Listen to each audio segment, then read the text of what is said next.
The sun had barely risen over the horizon, its golden rays stretching across the vast expanse of desert like fingers reaching for something lost in time. The air was still cool, carried with the faint scent of sagebrush and dust that clung to everything in this unforgiving land. At the edge of a sprawling ranch stood a small wooden cabin, weathered by years of relentless wind and blazing heat. It was here that John Carter woke to an unsettling silence. His eyes fluttered open as the first light spilled through cracks in the shutters, painting streaks of gold on the rough-hewn floorboards. For a moment, he lay there listening intently. No chirping birds, no rustling leaves, and most alarmingly, no distant cackling from his flock of chickens. He sat up abruptly, his heart pounding against his ribs like a drumbeat warning him of danger.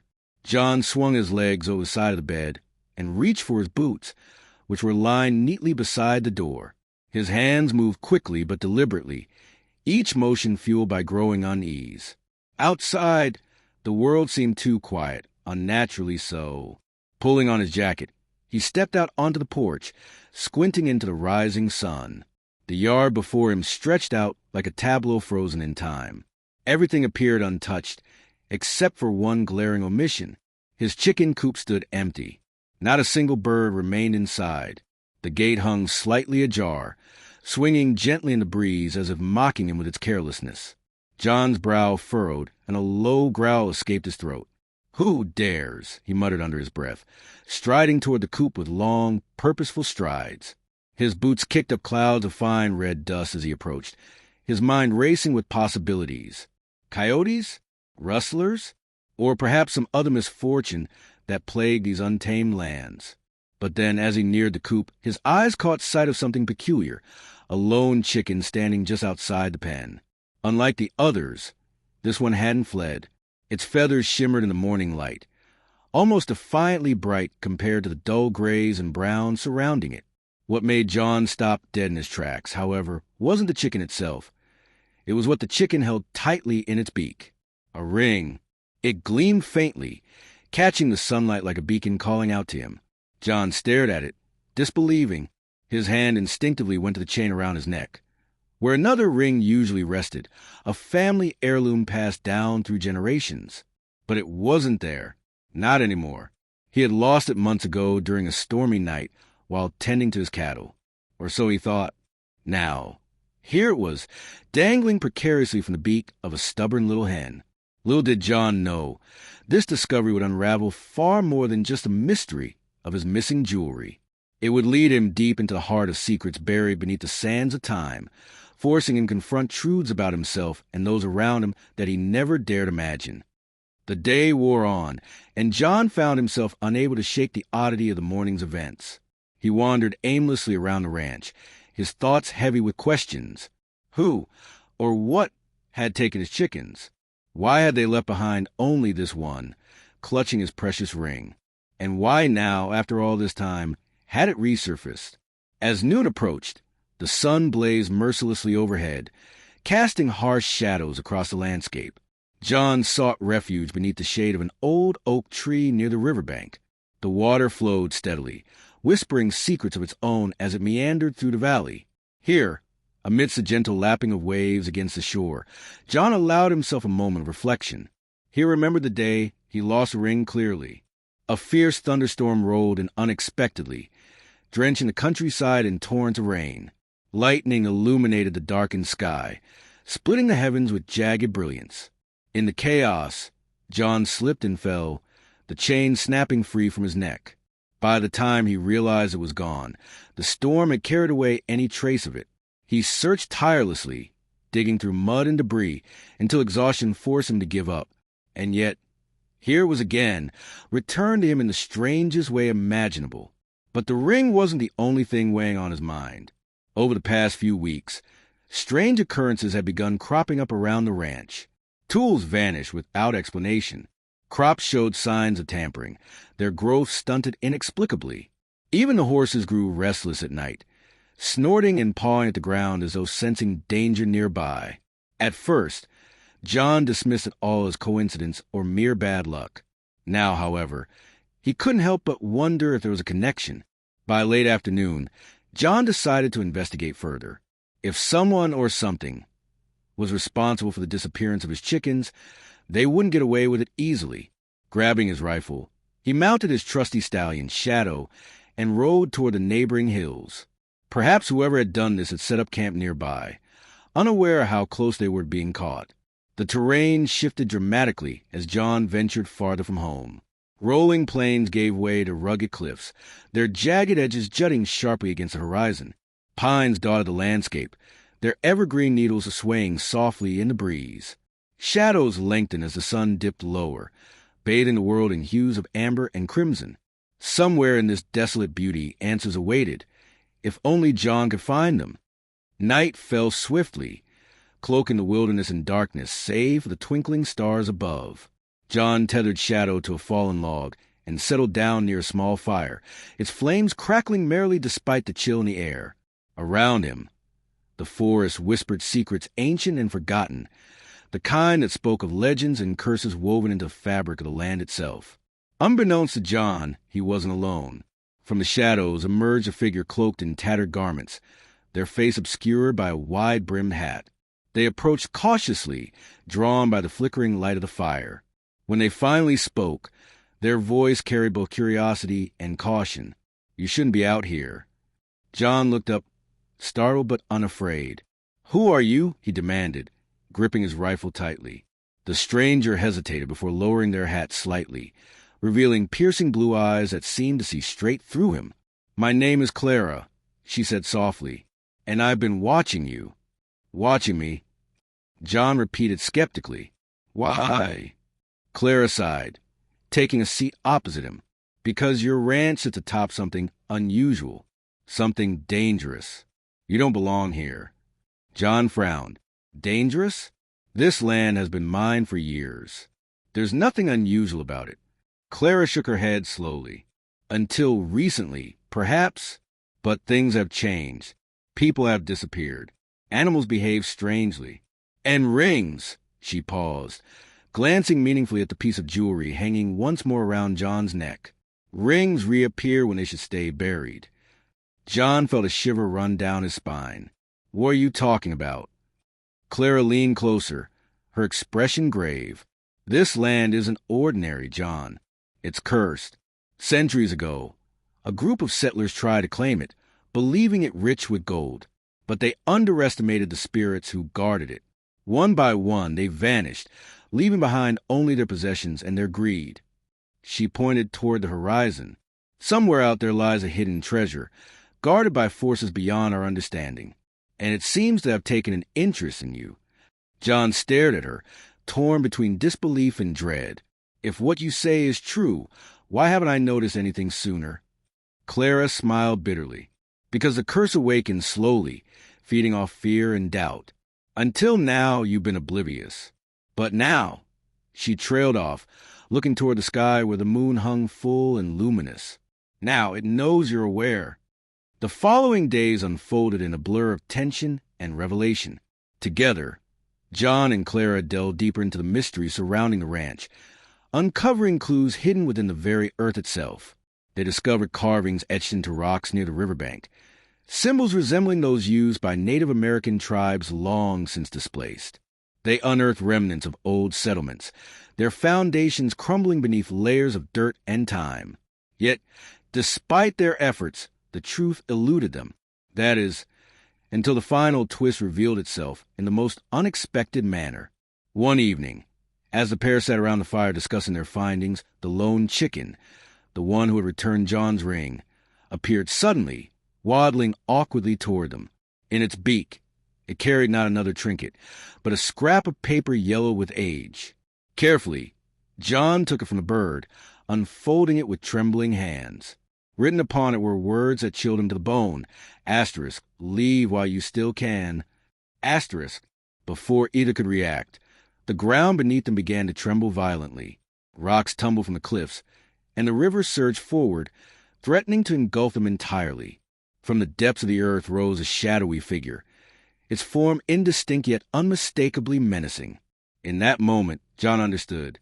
The curse wasn't merely a legend. It was real, and it had chosen him as its pawn.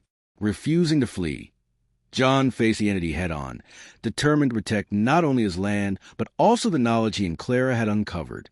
With courage born of desperation, he confronted the spirit, demanding answers.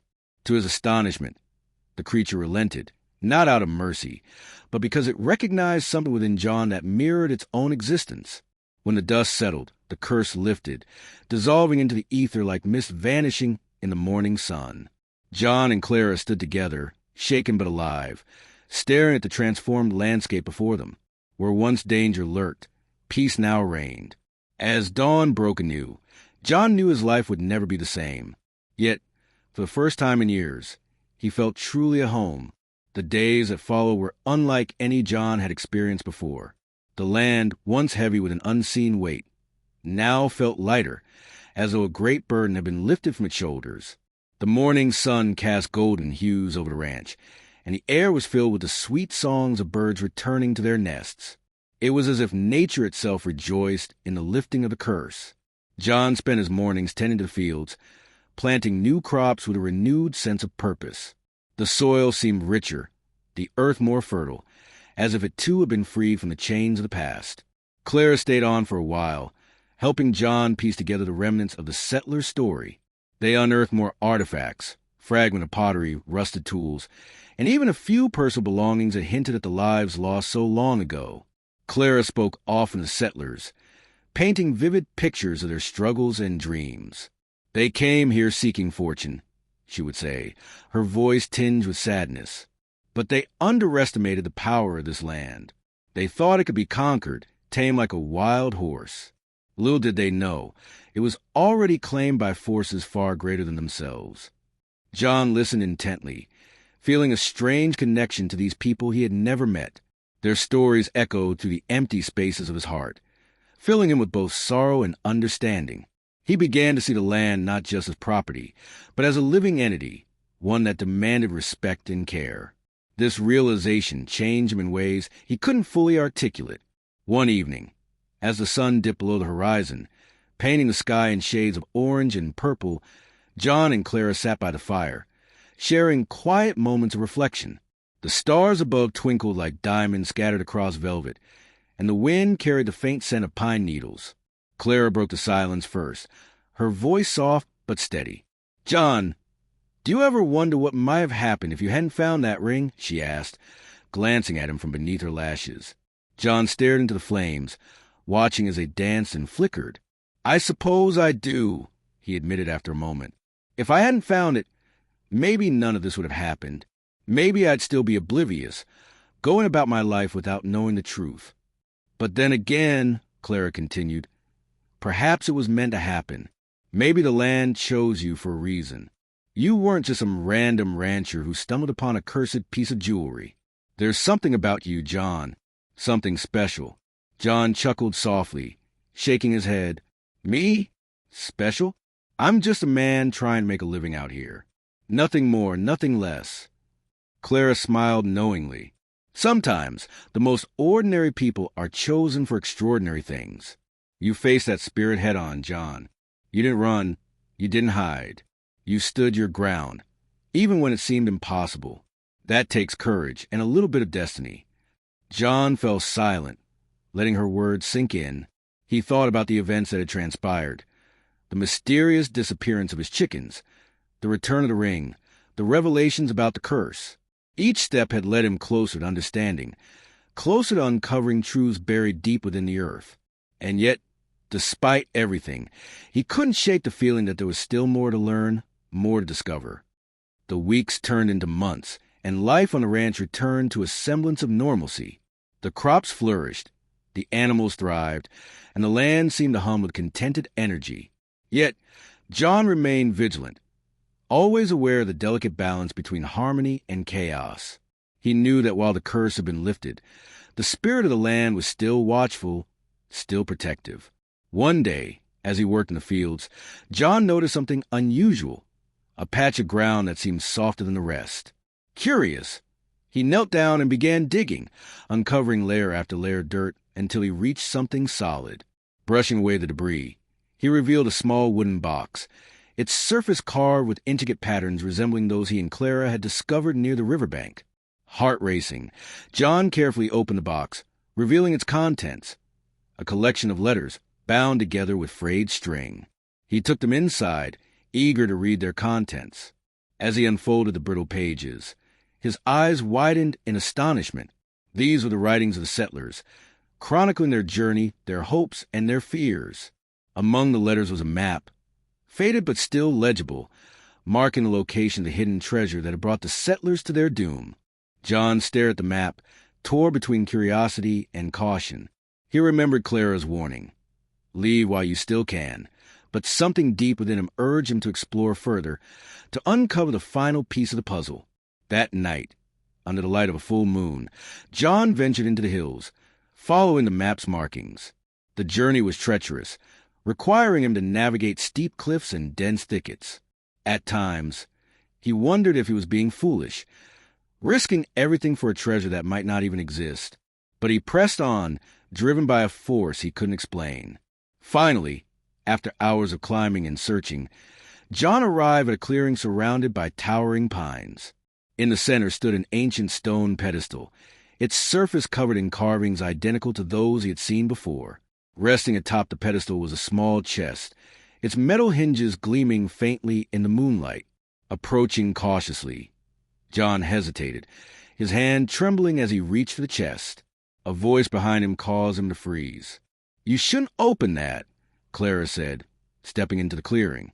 Her presence was unexpected but welcome, and John felt a wave of relief wash over him. "Why not?" he asked, turning to face her. "Isn't this what we've been looking for? The truth about the settlers, the reason for the curse?" Clara nodded slowly. "Yes, but opening it won't bring them back. It won't change what happened. Sometimes, some truths are better left buried." John considered her words, weighing the risks against the rewards. Finally, he lowered his hand, stepping back from the chest. "You're right," he said quietly. "Some things aren't meant to be disturbed." Together, they left the clearing, leaving the chest undisturbed on its pedestal. As they walked back toward the ranch, the moonlight casting long shadows across the landscape, John felt a profound sense of peace settle over him. He had faced the unknown, confronted his fears, and emerged stronger because of it. And though the land still held secrets, John knew he was ready to face whatever came next. For in the end, it wasn't the treasures or the mysteries that defined him. It was the choices he made, the courage he showed, and the respect he gave to the land that had claimed his heart. The days that followed brought a quiet transformation to the ranch. John and Clara worked side by side, their bond deepening as they shared stories of their past and dreams of the future. Though Clara had initially planned to leave once the curse was lifted, she found herself lingering longer than expected. There was something about the land and about John that drew her in, anchoring her to a place she had never intended to call home. John, too, felt a shift within himself. He no longer saw the ranch merely as a source of livelihood. It had become a sanctuary, a place where history and mystery intertwined in ways he could never have imagined. The land seemed to respond to this newfound reverence, rewarding his efforts with bountiful harvests and healthy livestock. Even the lone chicken, the one who had returned his ring, continued to roam freely around the property, its presence a constant reminder of the strange events that had unfolded. One crisp autumn morning, as the golden leaves fluttered gently to the ground, John and Clara sat together on the porch, sipping coffee and watching the sun rise over the hills. The air carried a hint of chill, but the warmth of companionship kept them comfortable. It was during these quiet moments that John often reflected on how much his life had changed since that fateful morning when he woke to find all his chickens missing, except for one holding a ring. "Do you ever wonder," John began, breaking the silence, "what would have happened if I hadn't found that ring? If I had just dismissed it as another oddity and moved on?" Clara tilted her head thoughtfully, her gaze following the path of a hawk soaring high above. "Maybe nothing," she replied after a moment. "Or maybe everything. Life has a way of throwing curveballs at us, forcing us to make choices we never thought we'd face. Sometimes those choices lead to disaster, and sometimes they lead to unexpected blessings." John nodded slowly, lost in thought. "I guess I've always been the type to take things as they come. But lately, I feel like I'm part of something bigger. Like there's a reason why all this happened. Why I found the ring. Why I met you. Why we uncovered what we did. Clara smiled softly, her eyes meeting his. Maybe there is. Maybe the land chose us because it knew we'd listen, we'd care. Not everyone would have faced that spirit like you did. Not everyone would have stayed to uncover the truth. You, John Carter, are extraordinary in your own quiet way. John chuckled, shaking his head. Extraordinary?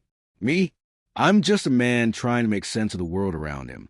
And if I'm being honest, I still don't fully understand everything that's happened. The settlers, the curse, the treasure, it's overwhelming sometimes. Clara placed a hand on his arm, her touch gentle but reassuring. You don't have to understand it all right now. Some things take time to reveal themselves. What matters is that you're willing to keep learning, to keep growing. That's what makes you special. As winter approached, the landscape transformed once again. Snow blanketed the fields and hills, turning the once barren earth into a pristine white canvas. The ranch took on a serene beauty, its structure standing sturdy against the biting winds. Inside the cabin, John and Clara spent many evenings by the fire, poring over the letters and maps they had discovered. Each document added another layer to the story of the settlers, painting a picture of ambition, betrayal, and ultimately tragedy. One evening, as the wind howled outside and the flames crackled merrily within, John turned to Clara with a question that had been weighing on his mind. "What do you think happened to the settlers' descendants?" he asked, his voice low but steady. "Do you think any of them survived or passed down their stories to later generations?" Clara paused, considering her answer carefully. "It's possible," she said finally. "Stories like these have a way of persisting, even when the people who live them are gone.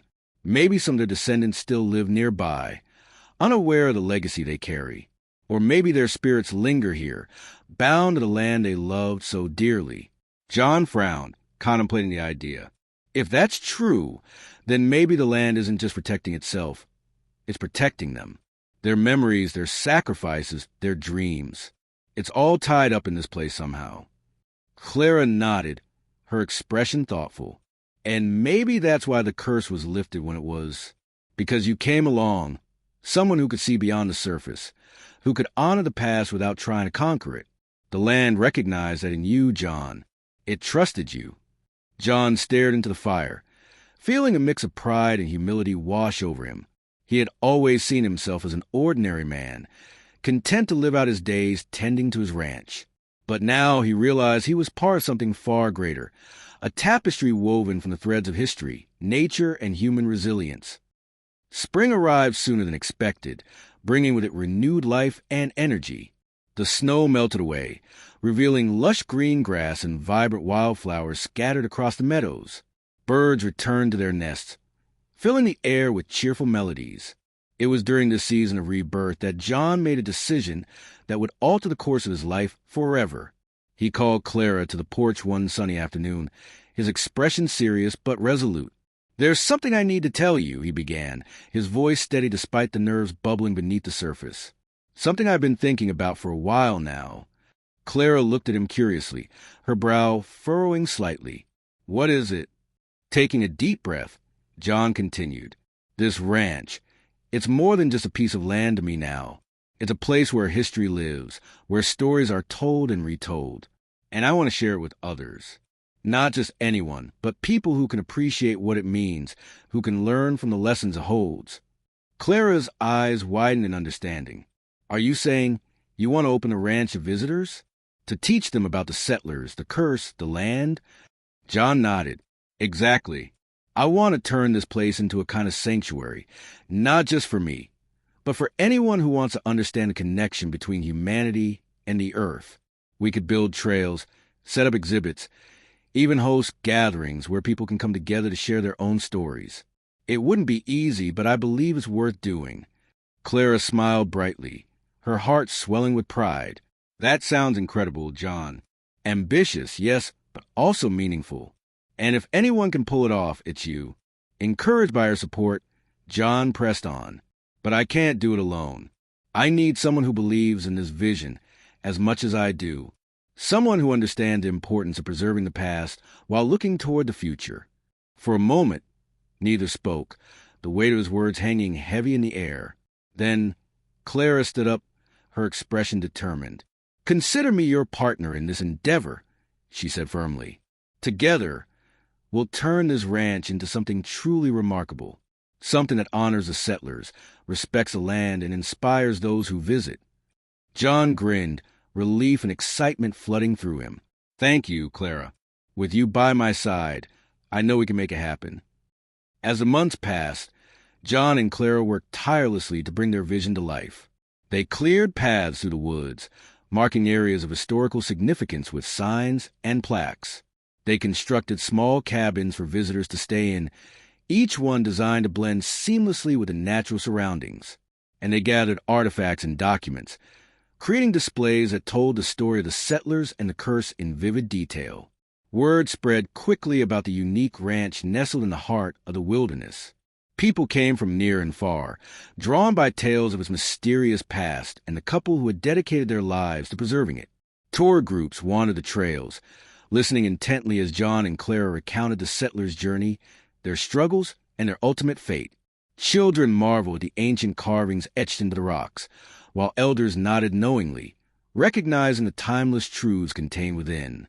Through it all, John remained grounded, never losing sight of the reasons that had led him to this point. The land had chosen him, trusted him, and in return he vowed to protect it, to ensure that its stories were never forgotten. Alongside Clara, he found joy in teaching others, in passing on the knowledge and wisdom he had gained. And though challenges arose, storms that damaged the trails, disputes with neighboring landowners, financial struggles, they faced them together, their partnership strengthening with every obstacle overcome.